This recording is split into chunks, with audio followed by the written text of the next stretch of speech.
Hi, I'm Nan Simonson. This morning I woke up having no thought of doing what I did, which led to what I'm doing. And what I mean is, came downstairs to have my cup of matcha that I bring upstairs, and then I do stretches and some exercises. Got down, got the matcha going, and I thought, you know what? I have a couple of bags of frozen vegetables, all the scraps that I use to make my stock. I thought, I think I'll start a stock. Well, I ended up with a stock pot. This is an 8-quart stock pot. I have one that's much larger. It's like a 12-quart stock pot, but I had 2 bags of vegetables and even a couple of little bags.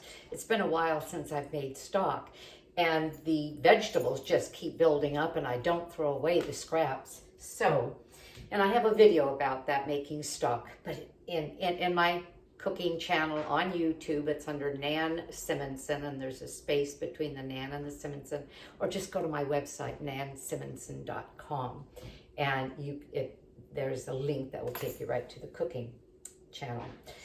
Anyway, then I thought, what can I make if I'm going to have all this stock anyway? Because I'm going to put, let me show you, this is what I had left. I'm making 2 soups. This one, I'm doubling the recipe because I want a lot of stock. Did I double the stock on this? Did I? No, I need to have 3 more cups. Oh, then I'll use one of those. Glad I thought about that. I'm doubling the recipe because if I'm going to make a mess, I'm going to make a mess worth cooking. So I better get going. Can you hear that? That is chopped onion, and the recipe that you have will be for a smaller amount because, again, I'm doubling it, but you're going to see what a full doubling looks like. You can do that too, and if you have room in a freezer, freeze it. It'll freeze beautifully. All right, that was a dry pan. This is onion thrown into a hot, dry pan. This is what I call a dry saute.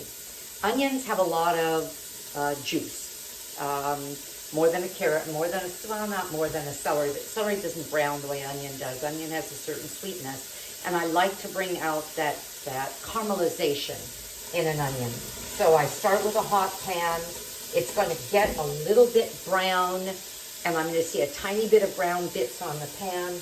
I'm going to throw in a little bit of broth, and it'll cook the broth down, but in the meantime, create a bit of a browning caramelization. I'll do that again before I put in the other ingredients that are part of what we call a Mirepoix, if you're talking about a French preparation, which is usually onion, garlic, celery, carrots, and then you make other things. Well, what am I making today?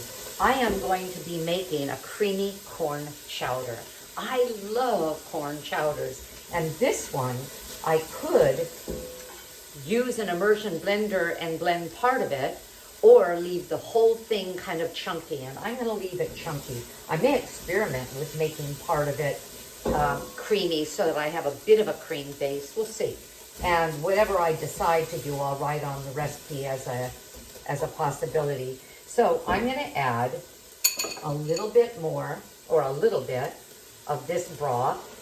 And I make my big pots of broth, strain the broth, and then I'll put some, this is a quart jar, into the refrigerator, some into containers that will go out in the freezer, and usually, because I have such a volume of it, this pot was almost, not quite full, but almost full of broth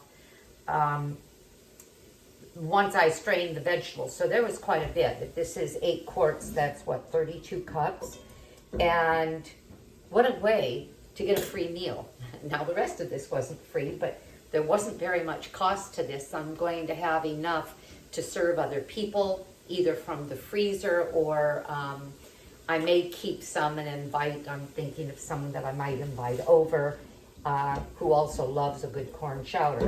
What could I serve with this? Gosh, I could have avocado toast on the side. I could make a salad, a big green salad with, now there are garbanzo, no, there's no garbanzo beans in this, with beans in the in the salad. Why was I thinking garbanzo beans? Because as soon as this starts cooking and I put it aside, I'm going to do another video. I'll probably put a scarf on so that I can look at the videos and identify what was I wearing when I did that recipe. But it has garbanzo beans, and it's a brothy celery, carrot, onion, but with miso and nutritional yeast, sort of a bit of a very umami kind of a flavor. And you can look for that as well. Okay, so this is starting to brown. Nice, very nice. All right, I'm going to give it one more toss with the broth, and then I'm going to put in the other things. In the meantime, while it's doing that, let me show you what I did. I had everything out, my mise en place, that means everything prepped in advance. But when I was looking for my garlic, I thought, oh shoot, I forgot my garlic, and I needed 6 cloves of garlic. So I had some big organic bundles. I broke them apart. I rolled the garlic, because I can cut off the ends. I can smash it with a knife, but I really like this method. Roll the garlic, and look what I get. I get skin, and I get garlic. Well, I did that with 23 cloves of garlic, and then I threw them into this Tupperware mini chopper. You can get it on Amazon or from a Tupperware person, and pull the cord. Easiest thing. I'm going to add a little bit of broth right now, because now we're getting into the real kind of browning. And I'll show you what I mean. When I show you this next, you'll see what I mean. No burning, just golden brown. Okay, that's getting a little too hot to pick up. All right. So I had the garlic cloves in here. That was 23 of them. And I simply pulled the handle a few times. And look what I ended up with. Chopped garlic. Easy. I have a little glass container I put them in, or the garlic in, and I'll use it all week. And I've measured, and if you've seen a couple of my videos, you may have seen me do this before. And 1 teaspoon is 1 clove of garlic, 1 minced teaspoon. So if I'm doing 3, that's going to be 3 cloves of garlic. I could actually pull out the chopping blades, put them on here so that it's easier for me. And another 3. Now I have 6 cloves of garlic. And if I wanted it a little bit spicier, why not? All right, so get that out of the way. You should smell this garlic, oh my. Okay, so now I have, and I just threw the garlic in. I'm not going to brown the garlic, because garlic, when it gets brown, gets bitter. And I want to show you a little bit of garlic spilled. I'll put that in. And I want to show you how nicely brown that is, but not burned. I'm going to add now diced carrot, diced celery. When you do this yourself, you'll have less of everything. I believe that the recipe not doubled is 1 cup of celery, of carrot and 2 cups of celery. And this is doubled. Okay. Let this cook for just a couple of minutes. Then I'm going to throw in some cumin and paprika, and let that kind of, I'm going to say brown a little bit. Let that come in contact with the bottom of the pan and toast just a tiny bit to give me some really nice flavor. And then I'm going to put in some fresh chopped tomato. I could have used canned, depending on the time of the year, but this is Southern California. It's October 7, and we're still getting tomatoes, lots of big, beautiful ones. And I thought, if I've got some big, beautiful tomatoes and I want this salad to have a real fresh flavor, no, I couldn't get any fresh corn. Probably I could have found some at the store that was brought in from somewhere else, but I didn't want to do that. And so I used frozen defrosted corn, or defrosted frozen corn. Okay. I'm just getting a little bit of flavor mixed in with this. I'm getting it to be a little bit softened. And let me make sure I'm not going to forget anything. Okay, let me show you another tool I like. This is called the Vidalia Chop Wizard. I needed 4 cups of chopped potato. This is the dicing tool. See that? What I mean is this is one of the blades, and then there's a much finer blade, and there's a slicing blade for things like mushrooms, not potato fries, because it's not quite that strong. But by putting the dicing tool on, and I had some big Yukon Gold potatoes, I just sliced them into slices that would fit, put the cover on, and then whack, and I got a dice from each of those very, very fast. Boom, boom, boom, boom, boom. It's a great way to do onion, carrot, celery. Good, this is cooking down. And saved me a lot of time. And I got a beautiful, consistent dice. And you can get this on Amazon as well. People say, Nan, why don't you have a shopping link? I just haven't gotten around to that. It would probably be easier if you could find it easily and just get what you want for the same price, but I haven't. Okay, now I'm going to let this toast, and then I'll add the tomato. And what was this? Cumin and paprika. Oh, man. Let it heat up, let it get a little brown. Now, see, if you didn't have in a pan as much as I have in this pan, everything would connect with the heat even better and faster. So it would go faster for you. But I am, again, so determined anytime I cook. If I'm going to take the time to do this, I'm going to have enough to have it a couple of times in this week, maybe a lunch and a dinner, or maybe 2 dinners.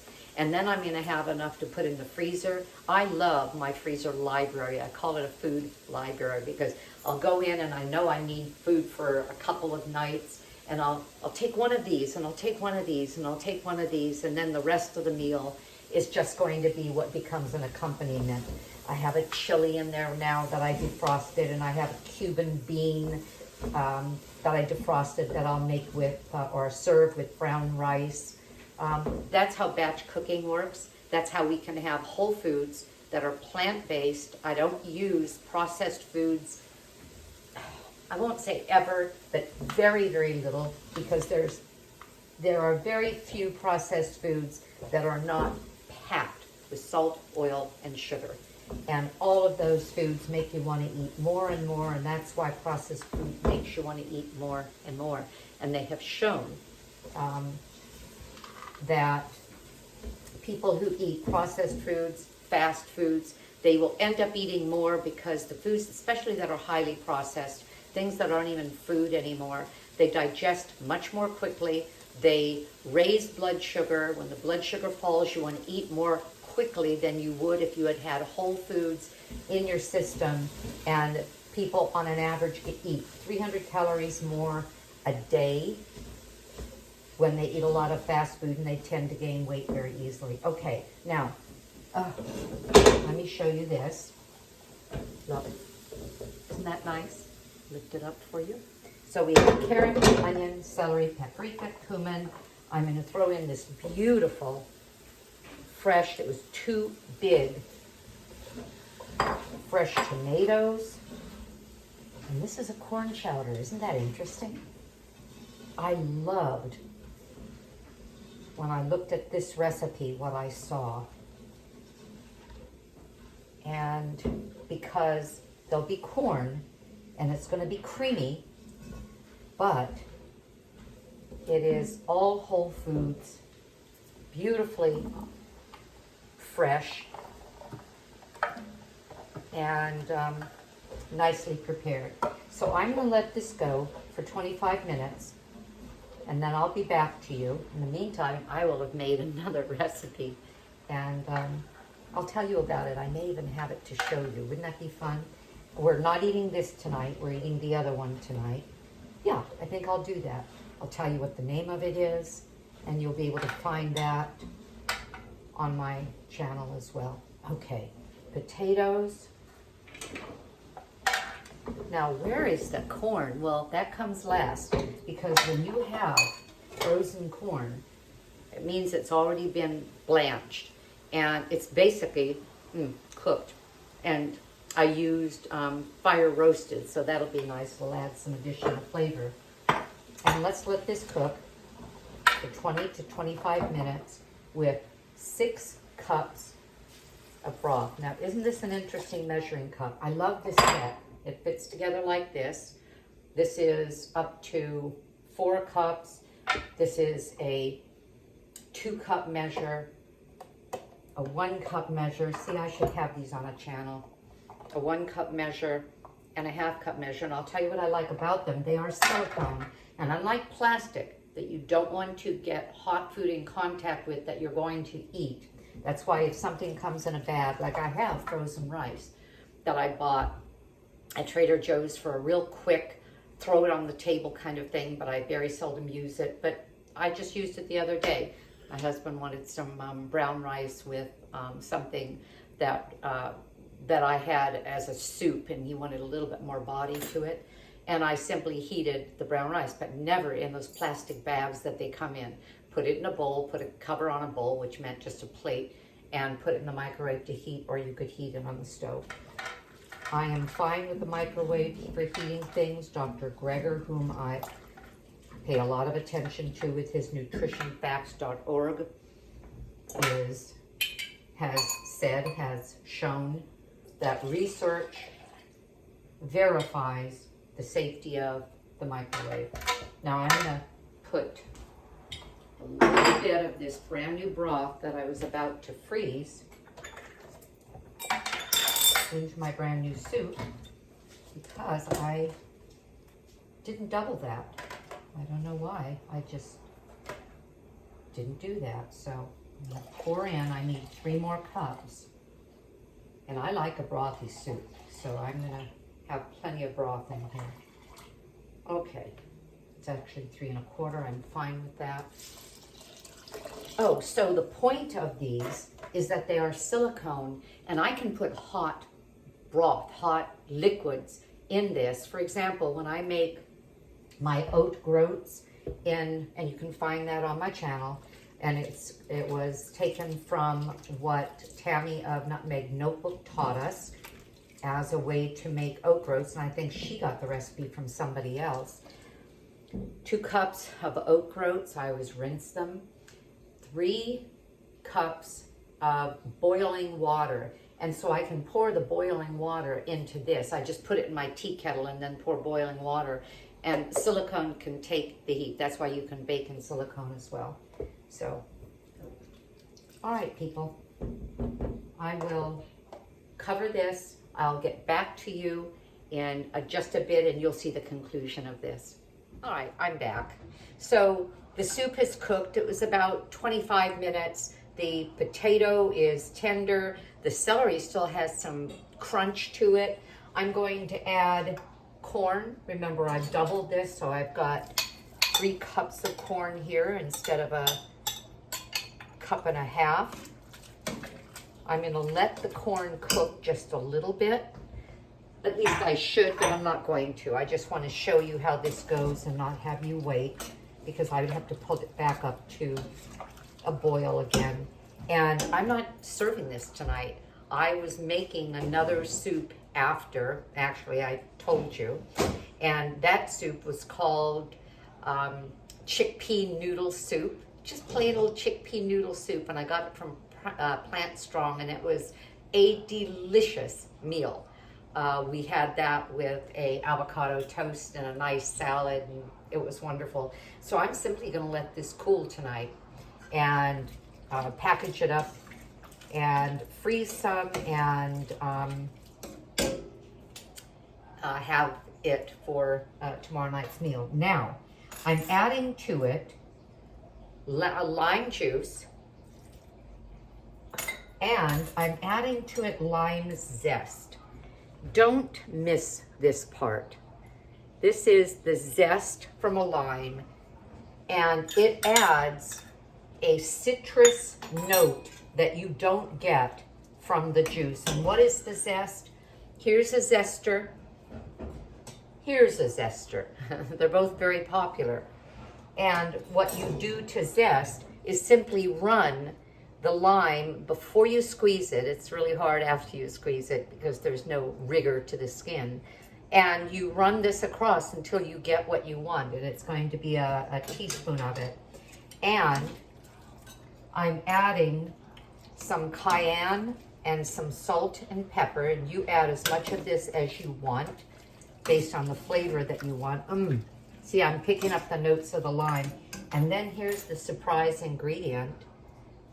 This is coconut milk.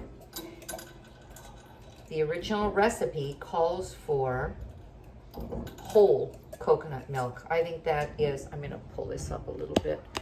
I think that's just too fatty. I'm happy with light coconut milk. And you could even go with a cartoned coconut milk that you get at the store that they call coconut beverage. This one happens to be from Trader Joe's. It's organic. And but I like the creaminess. And you're adding fat, but it's a whole food fat. There we go. And oh, I think that looks great. Do you see the colors? The tomato shining through, the carrot, the beautiful corn. Now I'm going to taste this, and I want to recommend, regardless of whose recipe you're following, taste and amend to your own preference. I have a condiment called harissa. It's a paste of different chilies. It's Middle Eastern, and I use it a lot. I may stir some harissa in here. There's already a little cayenne, but I may stir in some harissa. I may stir in, oh, I don't know, a tiny bit of thyme. That's what recipes are to be treated as, the base on which you enhance for your own taste. So let's see what I think of this. I like the look of it. Earlier in the video, I said I might whir it with an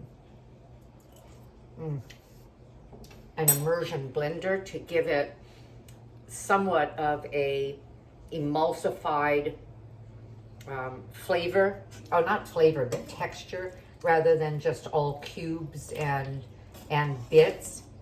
And I may play around with that, but I don't know if I want to. I'm liking it just the way it is. And then, when I plate it, I'm sorry.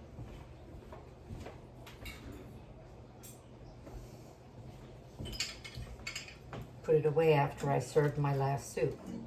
When I plate it, I'm going to